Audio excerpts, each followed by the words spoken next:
lu jëriñ Sénégal ci la ñuy daal di desandi Adama Fall ak li nga xam ne mooy communiqué bu bureau assemblée nationale bi nga xam ne rek ñoom ñooñee ñoo ko rek daal di xamle léegi nii donc bureau assemblée nationale nag gannaaw nee na ba mu ñu xamalee ni daal réunion boo xam ne nag tey jii daal di nañ ko woon amal ci vendredi yemoo ak fukki fan ak ñaar ci wenn juin bi ñu daal di nekk gannaaw aussi ba kii di monsieur Ismaïla Diallo ak Cheikh Thioro Mbacké daal di démissionné ci poste yi nga xam ne rek fa la ñu daal di nekk assemblée nationale rawatina bureau bi mi ngi ñuy informé ni dafa am rek ay nit yoo xam ne rek mu des nañ leen a tuddee ay député yoo xam ne dañoo daal di dugal ak proposition de loi ñeel révision bu constitution bi ñoom nag nee nañu daal di nañu ko rek recevoir waaye daal di ko examiner waaye daal di ko déclarer recevable fi ñu toll tembe nag ñu ci bëri ñu ngi daal di laaj question ana ban groupe ñoo daal di dugal boobule proposition de loi ak proposition de loi boobee nga xamante ne rek daal di nañ ko dugal ca bureau assemblée nationale ngir rek daal di mu daal di leen di jox accord am ngir rek ñu mën a amal li nga xamante ne moom la ñu bëgg ci li nga xam ne mooy loi boobee waaye Adama Fall déclaré nañu ko recevable muy bureau bi waaye bureau bi aussi nee na dina topp rek li nga xam ne mooy instruction yi maanaam gannaaw bureau bi bañ ko daal di joxee ba mu ni nangu nañu daal di saytu li nga xamante ne mooy proposition de loi bi bureau bi nee na dina rek daal di yónnee ak kayit bu nu xaatim président de la république pour laaj ko li nga xamante ne rek mooy avem ngir rek ñu mën a sóobu ci li nga xamante ni mooy proposition de loi bépp yi nga xamante ni ak groupe de député ñoom ñoo ko rek daal di joxe wala ñoom ñoo ko daal di proposé ngir rek am lu ñu laal ci li nga xamante ni rek mooy ki suñu constitution bi nga xamante ni ñun ñëpp ñoo ko bokk. waaw Ndaasu. oui. moom laa nekk doon jéem a xoolaat ni donc proposition de loi la boo xamante ni ay député ñoo ko déposé ci bureau assemblée nationale pour modification li nga xamante ni mooy constitution Sénégal si je comprends bien Ndaasu waaw un député wala groupe parlementaire député muy opposition muy ñi ëppale muy Pastef ku ci nekk am nga droit déposer des propositions de loi mais dañu jàppoon ne lépp luy jëm ci modification constitution dañ ne woon nañ koy tegandi ba ci kanam d'accord kon bu ñu gisee lii te amaguñu ci beaucoup plus de visibilité te man bëgguma di avancer ci lu ma amul beaucoup plus de visibilité il faut ñu xam ne lañ bëgg a modifier ci proposition de ci loi ci constitution bi ci constitution bi il faut ñu xam lan la ñu indil ñu loolu ñu comprendre lan la ñu bëgg a modifier lu leen ci neexul ak lan lañ ci bëgg a voilà lan mooy seen projet donc man très sincèrement amaguma cette information là pour mun ci sori lu ñuy wax rek mooy pour un député nga dugal une proposition de loi boo xamante ni jàpp nga ne dès l'instant que ni le bureau de l'Assemblée nationale il l'a reçu et que wax nañ ne ñoom dinañ ko càmbar kon peut-être que c'est quelque chose de recevable d'accord maintenant comme amaguñu personnellement peut-être que voilà d'autres personnes ils ont plus d'informations man personnellement amaguma plus ample information donc dina jafe trop ma wax ci lu ma xamagul d'accord en tout cas li may waxaat rek ci bureau assemblée nationale mooy gis nañ tey ay modifications yu fa am ay député démission kii di Mamadou Lamine Diallo kii aussi di député Cheikh Thioro Mbacké ñuy saluer seen actes yi ñu posé et j'ai l'impression que ces actes qui sont en train de poser c'est une sorte de réaménagement ku gis bureau assemblée nationale di nga gis ne tout récemment beneen député bu bees ñëw na fa muy kilifa parti Pastef muy Ousmane Sonko président Ousmane Sonko dugg si na ci assemblée nationale donc forcément il y a des remous ki nga xam ne moo nekkoon le président de l'assemblée nationale démissionné na génn donc duggagul ba léegi ci bureau de l'assemblée nationale donc ma jàpp ne rek njort ni dégg naa sax nga koy wax tey ci suba Ndaasu suba si da ngay waane da ngay am inspiration dégg naa nga koy wax tey ci suba nga ne tu penses que sincèrement que ni président de l'Assemblée nationale ba woon moo nar nekk premier vice-président muy lu ma partagé ak yow à 400% je pense que ni Sénégalais yi duñ surprendre kenn buñ ne El Malick Ndiaye ñëw na topp ci ki nga xam ne mooy président Ousmane Sonko fële ci El Malick Ndiaye leneen aussi loo souligné ma bëgg ci tegaat loxo mu mel ne sama mbir bopp bi nga nekkoon tey ci suba bi ngay waxtaan mooy Amadou Ba dugg seem. Amadou Ba ça va être quelque chose. Amadou Ba je pense que même choix pour mu delluwaat assemblée nationale je pense que ils ont envie quand même d'avoir une assemblée nationale surtout bureau assemblée nationale muy ay kàngam yu ñu xam ci wàllum. Amadou Ba ko xam ko ci wàllum taxawaayam ci wàllum justice. ci wàllu juriste ci wàllum. droit voilà ci wàllum droit yoon ak yooyu kon. élément bu baax lay doon ci biir assemblée nationale ak liggéey yi ñu fa bëgg a def. surtout les procédures yu ñu bëgg a enclencher de contrôle du gouvernement des procédures de se réapproprier du pouvoir législatif sénégalais. kon ça va c'est un élément boo xamante ni qui pèse tout son poids. et je pense que ni aussi kooku mu ñëwaat dugg ci bureau assemblée nationale ñu fàttali ne mi ngi woon ci biir bureau assemblée nationale. bien sûr kon yoon la aussi mu ñëw jëlaat place am. député la woon avant tout député la woon mais en même temps dafa nekkoon ci bureau effectivement ci bureau bu assemblée nationale. donc tamit bu dugg si waatee en tant que député. c'est normal aussi ñu defaat une autre nouvelle réorganisation. pour mu ñëwaat jëlaat place am ci bureau ba assemblée nationale. ça veut pas dire que ni député yi nekkul ci bureau bi ëpp ñu valeur et tout déedéet ku ci nekk ak sa rôle. parce que y a le bureau de l'assemblée nationale. Il y a aussi yeneen députés yi qui nekk ci commission yi. effectivement parce que y a les commissions des affaires étrangères. comme le honorable député Amadou Mbaye Dia ñu koy nuyu. fa mi ngi woon ci commission yooyu noonu. ils ont fait leur boulot mais seen suppléance jeex na tey dellusiwaat nañ ils vont servir le parti autrement. kon képp ku nekk ci député rek am nga sa rôle mais par contre le bureau de l'Assemblée nationale soo gisee ku mel ne Cheikh Thioro Mbacké kàngam la ci parti bi. su nangoo peut-être génn. son piédestal pour am ñeneen ñu mu xajal donc on est en train de voir quand même une réorganisation du parti Pastef ca fële ca Assemblée nationale et ce sera tout simplement au bénéfice du parti et au bénéfice du peuple sénégalais et de la démocratie en tout cas loolu laay waxagum ci Assemblée nationale en attendant surtout au bénéfice du peuple. surtout au bénéfice du peuple. loolu laay waxagum ci Assemblée nationale en attendant ñu am plus ample d'information xam projet de loi bi ñu bëgg a déposer pour lan la parce que ku mel ne président de la parce que boo déggee ci seen courrier li nga lire léegi mooy que ni dinañ delloo président de la république mooy wax xalaatam. tout ku xam président de la république nee na. indi woon na benn avant-projet. un avant-projet boo xamante ni peut-être que ni demoon na bay wax ci ne léegi conseil constitutionnel sax da ko bëgg a modifier.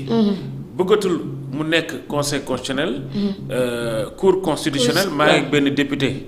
du ma ko kiyeegum en ligne. voilà jël ko comme ça ñu am plus de détails ñel li nga xamante ni rek mooy communiqué bu bureau de l'Assemblée nationale bi nga xamante ni rek ñoo ko daal di xam ne nekk tey mu nekk nag li nga xamante ni kenn ku ci nekk yaa ngi yéey actuellement di yàbbi ci lu ni mel yan député exactement ñoo daal di ŋànk boobule proposition de loi yan député ñoo daal di rek def ak say ngir rek daal di def li nga xamante ni rek mooy proposition de loi ñeel révision de la constitution fi ñu tollu témbee nag Adama déjà mi ngi janoo wala sax mi ngi jokkoo ak kenn ci député yu assemblée nationale juste pour mu daal di ko wax ana yan député ñoo daal di def boobule proposition ak proposition boobee nga xamante ni dañ ko daal di dugal lan rek moom lañ ciy xaar ak lan lañ ñu ciy proposer loo xamante ni peut-être dina convaincre ñi nga xamante ni ñooy député yi des nekk assemblée nationale Adama wi lan la wax ci ñi nga xamante ni ñoo dugal boobule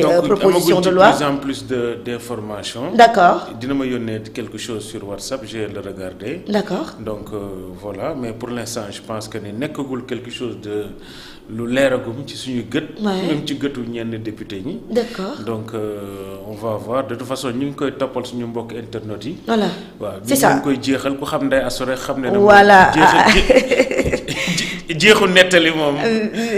noonu donc voilà lépp lu ñu fa rek tataanaay ci ay xabaar incha allah rabbi bu ñu ko foree rek daañu leen ko indiwaatal ci suñu ëtt bii lee waxtaan ak yéen donc nag ñëpp mu nees nañu jàpp ni ñëpp ñu ngi posé wu la question yan député ñoo daal di dugal boobu proposition de loi ndax yaakaar naa ne bu doon waa Pastef les patriotes ki ñu jokkal nii député ci biir Pastef les patriotes la maanaam kon dinañu wax ni ñu ñun kat ñoo dugal proposition de loi bi mais dafa mel nii kon kii sama xalaat bu gàtt mu des naa ci génne waa Pastef ñenn ñooy des waa Takku Wallu Sénégal ak non alignés yi nga xamante ni ñu nga ci assemblée nationale ndax non alignés yi dañoo ñëw ànd ak ñenn ci groupe parlementaire boobee di Takku Wallu Sénégal boole seen doole dem dugal wa ilaa rek nan la mbir mi demee loolu incha allah rabi balaa émission bi di jeex dinañu leen ko rek daal di toppal indiwaatal leen ko mais Adama.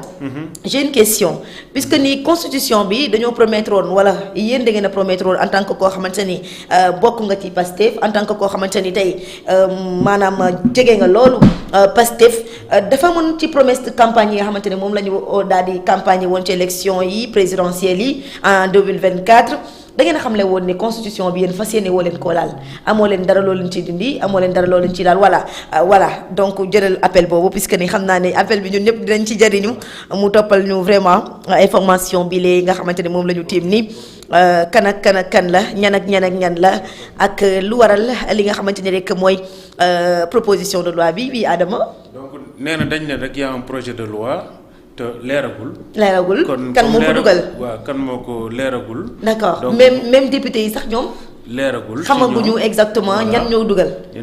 mais ki nga jokkoo léegi. donc nee na. effectivement y a un projet de loi bu ñu jot donc xamaguñu exactement lan moo ci nekk. d'accord donc pour l'instant bu ñu ko xamee rek ñun ñu ngi leen koy toppal. donc bi kii nga doon waxal ni député Pastef la honorable député Amadou Mbaye Dia voilà donc kon bu fekkoon ni suba il était à Dakar. d'accord donc jot nañ projet de loi bi tamit ci réunion bi expliqué nañ leen que y a un truc boo xamante ni ñu ngi koy càmbar. d'accord donc amaguñ ci plus en plus d'informations. mais moom mi nekk Pastef ci biir Pastef ñoom defuñu proposition de loi bi moom. non sinon il serait au courant. c'est ça oui bien sûr kon mën nañu wax ni ñaari groupe moo des. non aligné yi ak li nga xamante ni mooy. Takku Wallu les manipulateurs Sénégal voilà kon donc mënees nañu jàpp ni man noonu laa leen di tuddee. d'accord mënees nañu jàpp ni kon internautes yi nga xam ne actuellement yéen a ngi seetaan ci biir Allô Sénégal mënees nañu jàpp ni lii nga xamante ne moom laa leen dicté loon nekk sànq gannaaw ba ñiy démissionné gannaaw ba ñu nar a defaraatee li nga xamante ne rek mooy bureau bu assemblée nationale fi ñu tollu tembe nag ñoom nee nañ bureau bi dañoo jot ak proposition de loi boobu nag ñeel li nga xamante ne rek mooy constitution bi ñu daal di ko yëraat amaana daal di am coppite wala sax ñu boole ci loo xam ne bokk ci woon sûrement ñett yooyu du ko génn donc nag ñoom waa Pastef donc dugaluñu mënees nañu jàpp ni ci yeneen camp yi lay daal di génnee waaye sànq dama nekkoon ci question bi nga xamante ne moom laa la doon adressé Adamo maa ngi lay wax ne la yéen da ngeen a campagne waale woon que ni constitution bi da ngeen koy bàyyi fi mu ne parce que ku ñëw da ngay laal constitution bi yéen ci seeni li nga xamante ne rek mooy ay promesse ngeen ni woon doo leen laal li nga xamante ne mooy constitution bi tey même bu fekkee ni yéen yéenay ñëw pour laal ko mais ñeneen dañoo jógee feneen pour ñëw laal ko lan moo ci nekk li nga xamante ne mooy seen taxawaay. Ndaasu mooy tey xam nga bëri na loo xamante ni defoon nañ ko comme promesse de campagne. volonté peuple sénégalais bi ku xam parti Pastef ak le président Ousmane Sonko il avait une volonté farouche de respecter nos promesses de campagne.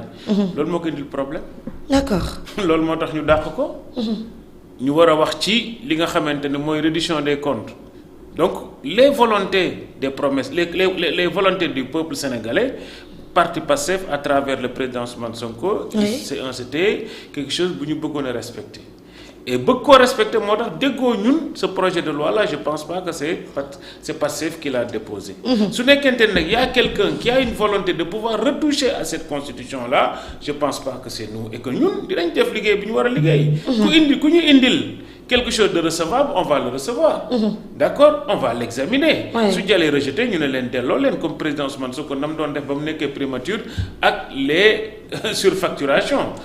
bu defal sa surfacturation boo ñëwee mën la delloo leen d'accord donc les projets de loi portant pour modifier cette constitution là gis nañu un avant-projet. bi nga xamante ni tey moom le président Bassirou Diomaye Diakhar Faye dugal mais man même si nekkente ni Pastef dugalu ko. même su nekkente ni keneen député yi amaguñ ci lu gën a leer. man j'ai ma petite idée. muy lan. ma petite idée c'est quoi. c'est que aujourd'hui am na ay tappale yu ñu dugal pour. maanaam li nga xam ne mooy dellu ci président Ousmane Sonko fële ci Assemblée nationale. D'accord. Le grand manipulateur que j'appellerai député Tafsir Thioye. Je pense que le mot honorable faut d'abord le bien regarder parce que en tant que manipulateur il y a un manque de volonté de servir d'une manière équitable et juste l'exercice du fonction de député. C'est un exercice très noble. moom Tafsir Thioye dafa ne dugg président Ousmane Sonko ci assemblée nationale ba c'est problématique pour moom. oui c'est ba illégal tax mu demandé. conseil constitutionnel demandé ko avis. oui. est-ce que ci dugg si bi président Ousmane Sonko dugg si waat ci kii est-ce que respecté na violé wul article 54. am na si droit. oui. d'accord donc su nekkente ni tey imaginez demain on sait pas ay supposition laay joxe.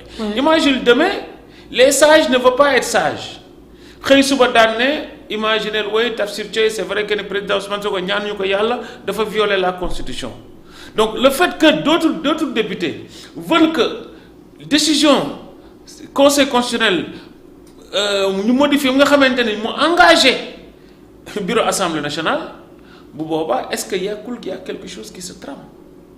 Je sais pas si tu comprends ce que je veux dire. si je comprends oui tey kon yéen nga xamante ne yéen waa Pastef parce que toog naag benn Pastefien fii su ma neexee ma ne yéen waa Pastef da ngeen a campagne woon que ni constitution bi moom am na lépp ngeen di laal moom des constitution bi am na ñu jug ko ngir laal constitution bi kon donc yéen seen i taxawaay ci li nga xamante ni mooy lu ni mel gannaaw ba bureau politique bi déclaré ko recevable gannaaw ba mu ko examiner donc dafa am benn processus boo xamante ni foofu la ñuy daal di jëm muy dañuy aviser président de la république avec day compter ou pas loolu damay bàyyi juriste yi amaana ñoom dinañ ci gën a xuus waaye tey ndax bu fekkee ni président joxe ne avem tey ñu daal di jàpp ak bés boo xamante ni dañuy taxaw ngir laal li nga xamante ni mooy suñu constitution bi lan moo ci nekk taxawaayu Pastef les patriotes bi ni woon moom du laal constitution. mooy comme li ma wax sànq su jaree recevoir ñu recevoir ko su jarul recevoir ñu rejeté ko je pense que loolu mooy nekk taxaw ay Pastef parce que déjà Pastef bureau assemblée nationale. Pastef mënul. bañ a attends ñu lire mi ngi nii. La révision de la constitution sénégalaise initiée par une nouvelle autorité suite au dialogue national ambitionne une réforme institutionnelle profonde. D'accord? Les réformes incluent la création d'un cours constitutionnel à 9 membres remplaçant le conseil constitutionnel wax ma loolu wax nañ ko léegi nii le renforcement du premier ministre et l'incompatibilité entre la présidence et la direction du parti politique lay dina neex le texte prévoit également de sanctuariser la limitation des mandats et de mieux protéger l'environnement. Mais je pense que ce texte il est pas mauvais. Parce que bu nekkente ni déjà l'incompatibilité. li ñu bëgg a def nii. texte bi. L'incompatibilité entre la présidence et la direction d'une parti politique. Le texte prévoit également de sanctuariser la limitation des mandats. S'il vous plaît mën ngeen maa waay texte bi sama téléphone comme ça ma sëgg rapidement daal di ko tënk en wolof rek dox ko ñi nga xamante ne ñoo ñuy seetaan en direct bu ko defee ñoom itamit ñu am aperçu ci texte bi nga xamante ne moom la ñu daal di xamle léegi ana lan la texte bi rek daal di wundu s'il vous plaît ñu envoyé ma ko si sama téléphone bu ko defee rek moo mun ci daal di def ab taxaw seetlu bu yaatu Adama yaa ngi woon fu am solo wi. donc ñoom su nekkente ni dañu bëgg ne. oui. Déjà bu ma comprendre texte bi Ndeye Assou liiraat ko. waaw liiraatal texte bi. ñëwagul fi ñu toll nii yaa ngi koy bëgg a yor sa téléphone. waaw acca ma tënkal leen ko rapidement en wolof. liiral ñu ko. ayca mën nga ñëw. parce que texte bi déjà dama ko bëgg a lire silencieusement tënk ko en wolof fii ayca. déjà bu nekkente ne texte bi liir nañ ko léegi nii. su leen neexee mën nañ ko affiché waat ñu xoolaat ko déjà texte bi su nekkente ne tey liir nga texte bi rek dañu bëgg une révision de la constitution sénégalaise initiée par les nouvelles autorités suite au dialogue déjà ndeya su xam nañ texte bi fan la jógee. aux nouvelles autorités mooy que ni présidence de la république laay wax suite au nouvel dialogue parce que dialogue bi tamit ñan ñoo ko initié ndeya su mooy présidence de la république ambitionne une réforme institutionnelle profonde. Donc lii du promesse lii c'est contraire aux promesses de campagne bi nga xamante ne président Ousmane Sonko waxoon na ko ak li nga xamante ne muy parti Pastef donc engagé wuñu les réformes phase inclut la création d'une cour constitutionnelle mooy li ñëwoon ci avant projet bi nga xamante ne tey moom le président Bassirou Diomaye Diakhar Faye doon proposé donc renforcement du premier ministre xanaa ba mu fa jëlee président Ousmane Sonko et incompatibilité entre présidence et direction d'une parti politique. Voilà su ma comprendre oui ayca yeggalil oui. donc xam nga kon ndeyasu maanaam yi ay pexe kese laa ngi pexe xam nga pexe. ay pexe kott laa fi gis. ndax su xam nga pexe yi mooy lan. oui. mooy dañ ne woon déjà. du ñu laal constitution bi. voilà. donc moom président Bassirou Diomaye Diakhar Faye. oui. dama jàpp ne ma ngay bëgg a laal constitution bi. d'accord. oui. ci création cour constitutionnelle. waaye Ndeyasu. waaw. wala ma bàyyi la. ankay ankay ñëwal. waa Ndeyasu bu nekkente ni moom dafa ne. oui. day proposer mu am une incompatibilité entre ku jiite parti. waaw. waa léegi moom nee na jiitewul parti moo jiite parti wala jiitewul parti. moom président Bassirou Diomaye Diakhar Faye. waaw président Donaaru kii la waa léegi moom kan fan la ko jëmale. mbaadu kon dafa bëgg a tënk président Ousmane Sonko. question la waaye beneen bi moom. waaw li ma dul comprendre moom dafa mel ni jiitewul parti de président d'honneur parti la mais moom barki Demba Ndiaye na ne ku ñuy wax Adjuma Sow de moo ko wax. oui. waaw ku jiitewul fenn Ndeyasu. looy nommé Adjuma Sow nga defaraat sa groupe bi nga xamante ne mooy comment ça s'appelle Diomaye président. en tout cas texte bi du président Bassirou moom moo ko proposé mais texte bi. en fait loo xamante ni la dañ koo jël maanaam amaana lii la ñu bëgg a réformer maanaam lii dafay nduru loolu ak propos ak avant projet bi nga xamante ni avant projet dañu ne brouillon la maanaam loo xamante ni dañ koo war a waxtaanee pour yóbbu ko conseil constitutionnel bu jugee conseil constitutionnel ñu doog ko yóbbu assemblée nationale mu mel ni bu fekkee ni lii dafa xaw a nduru ak avant projet bi lu tax jaarul conseil constitutionnel ba lu tax jaarul conseil lu mu tuddante sax conseil. ndaje bi ñu def seen ndaje mercredi bi lu mu tudd tey conseil des ministres. dafa war a jaar conseil des ministres bu fekkee bu président bi la dafa war a jaar conseil des ministres ba pare ñu doog a ñëw indi ko assemblée nationale mais ñun yëguñu fenn ñu ni avant projet bi jaar na conseil des ministres kon mu nes nañu jàpp ni lii ñii ay député loo xamante ne ñoom ñoo bëgg lii mais li ñu bëgg dafa mel ni dafa nuroo ak la nekk ci avant projet bi. moo tax léegi nag ndax. li nekk ci avant projet bi la ñu dem copier daanaka andi ko def ko proposition de loi. wala bu fekkee li nekk ci avant projet bi lañ jël def ko proposition de loi kan moo leen yónni ndax ñoom seen initiative bopp lañ jël dem dugal ko wa ilaa lan moo nekk ci suuf ci ñoo xamante ne dañ ne woon duñ gàddu xeexu kenn léegi fan lañ toll ba gàddu xeexu nit loolu aussi question la boo xamante ne fi ñu toll témbee dañ koy samp. boo gisee sànq ma tudd président Bassirou Diomaye Diakhar Faye. parce que li mu bëggoon la te duma ko ci génne. te dama jàpp ne. ñu ko indi. ak ñii est-ce que réeroo lañ parce que benn bëgg-bëgg la. grande question en tout cas day mel ni avant projet bi daal la ñu gis nii. exactement parce que avant projet bi dañ ne woon dañuy yokk ay pouvoir premier ministre. et ci jamono jooju ñu ngi naan ban premier ministre la ñuy yokk ay pouvoir am. waaw ci avant projet bi aussi ñi ngi doon wax ni conseil constitutionnel dañ naan cour constitutionnel daanaka moog lii différence bi bëriwul. dootul nekk 7 day nekk léegi 9 voilà. waaye aussi doon nañu wax ni képp koo xamante ni da ngaa nekk chef de parti ba nekk président da ngay sa chef de parti day tëb maanaam président parti dootoo ko mën a nekkati. waaw et bu ñu xoolee ba si biir ci avant projet boobu président Bassirou moom nekkul président parti mais président d'honneur benn coalition la. boo xamante ni nee nañ sax mënu ci jël benn dogal donc daal lii nga xamante ni moom lañ ñu proposé maanaam proposition de loi bi bureau assemblée nationale daal di jot nekk tey ndiroo na lool ak avant projet bi nga xamante ni dañ ñëwoon foog ñu waxtaan ci maanaam avant projet yi dañ ciy waxtaan parce que avant la waxtaan ci am ci ay yu ñu tënk yóbbu ko conseil des ministres